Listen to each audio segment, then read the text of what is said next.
Yan, mga palbron. Fix ko lang itong aming ginagamit dito sa Marinduque na bomba. Bomba ng bangka. Ito. Nagawa lang tayo ng PVC. Tatay ang gumawa ito. Tatay. PVC. Tapos nilagyan siya ng hinati itong PVC. Kaya binutasan dito.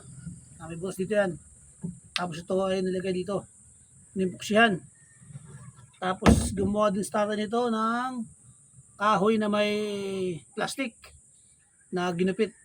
Tapos meron siyang ukit dito para magka-idea kayo mga palbron sa paggawa ng bomba. Yan o. Ito. Yan. Yan. Nilalagyan dito. Kaganyan lang yan. Tapos isusuot siya dito sa loob. Yan o. Susuot siya mga palbron. Yan. Yan. Tapos talagyan natin siya ng goma para yung pressure ng hangin ay hindi sumigo dito, para yung tubig ay lumabas doon. Ito para lumabas dito yung dumi yung jersey ko. tubig.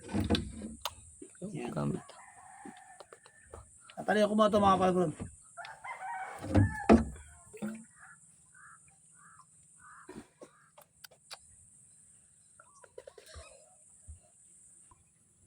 Ito na.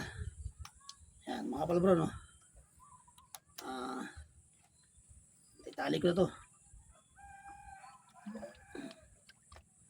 Yan, dito ang style niya mga palbron, yan, no? Para yung iko dito, hangin, hindi lumabas. Tapos ito naman ang ating kahoy.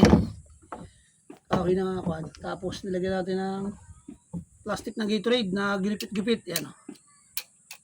Yan. Susunod natin dito mga palbron. Testing natin para tumulo. Ayan. Tapos itong dulo to lalabas tubig. Yan o. Dito lalabas yung tubig niyan mga palbron dito. Dito natin papalabas yung tubig. Yan. Ayan. Yan lang mga palbron. Sample ang nagawa ng bunga ng bangka. Para hindi ka lumukos pag limas. Ito lang gawin mo para magka-idea ka. Paggawa ng bomba ng bangka. Ayan. Napakalupit mga palbron. Oh. Ayos.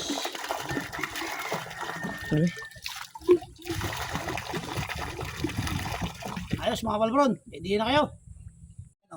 Hindi po kalimutan. Okay na. Hindi po kalimutan. Please follow and like and share ang ating Facebook page. Mga kapalibron. Ayan, dito lang po yan sa Barangay Suha Port, Marinduque.